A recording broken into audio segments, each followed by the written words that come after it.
Hi everybody, this is a video showing you how to take through Design Space the new SVG to cut a presentation box for a fairly standard wine glass and one of the standard sized mini wine bottles that takes about 180 ml of wine. So like the little gift ones you sometimes see packaged up in a box with a glass.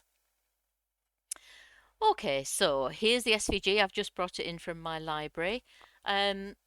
First thing you have to do, as with all multi-part cut file SVGs which have score lines, you need to convert those lines that come in as scores, come in as cuts, which need to be scores. And with my SVGs, they always live in that first group in the layers panel. So you just click on the name of the group, which is the second line down in your layers panel, go over to your operations menu, click where it says basic cut, and then choose score from the drop down menu. Slightly different on the mobile app, but if you find that operations menu, you'll see where score is. While they're still selected like that, you need to ungroup them. So on the desktop version, ungroup is at the top of your layers panel. On the mobile app, it's in a different menu. Second step is you need to select the group underneath, which contains all the coloured cut pieces and all the little cuts within them, and you just need to ungroup that.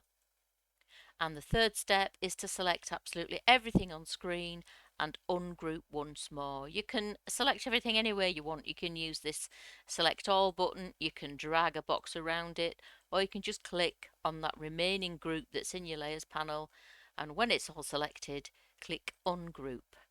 Okay, so now everything is a separate piece and we can attach individual sets of score lines to the piece that they relate to, and I think the quickest way to do that is to just click on screen somewhere near a piece, drag a box to enclose it and click on attach, which for the desktop version is at the bottom of the layers panel. And you need to do that for every piece on screen that has score lines.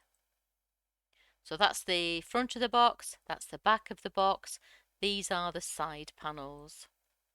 Just do them all separately and see how Design Space lays it out for you.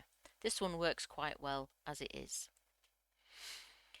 Okay, so just before we hit make it, we'll look at these, look at the size of these items. This one is 36.79 tall.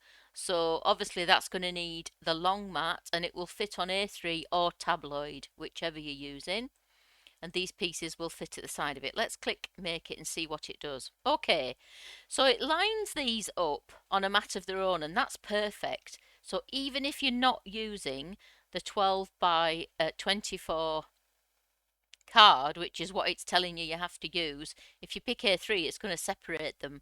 But I'm just going to go back, and you don't need to do this, but I'm just going to show you that if you put those side by side, they're actually 28.9 centimeters wide. Now an A3, which is, yeah, let's have a look. So that actually wouldn't fit on tabloid.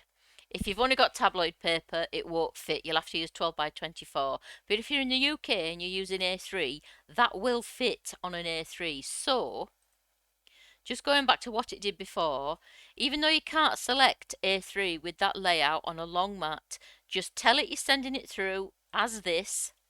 You're going to use the long mat anyway, whatever you're using, so it doesn't matter even for the newer machines where it checks the mat. But just put on your mat A3 card. And I actually cut this from A3 and I just put my A3 on the mat in exactly the same way and it still fit on. If you're worried at all, just lay the A3 on your mat couple of millimeters away from that normal line where you'd line up your paper. But as I say, I cut it from A3, didn't do anything special with the paper and it cut perfectly. So a box front and a side panel, the box back and a side panel each require an A3. These are the inserts and they won't fit on A4, but they would fit on, yeah, they would fit on letter. So if you're using letter, you're fine there. Too big for A4, you'd need 12 by 12 or two A4s if you've only got A4 paper. You can see it goes on to one each, or a sheet of 12 by 12 for both of them. And then this is the acetate and that'll just cut from a sheet of A4. I think that's all you need to know. I'm not going to cut it. I've got lots of these. Yes, I think I've covered everything there. If you've got any questions after you've watched this video and you're still not sure about anything, don't hesitate to come back to me on Etsy or Facebook. The links to do that are in the description below. And if you've just come across this video and you'd quite like to buy the SVG, the link to do that is also in the description. Okay, thanks a lot. Bye.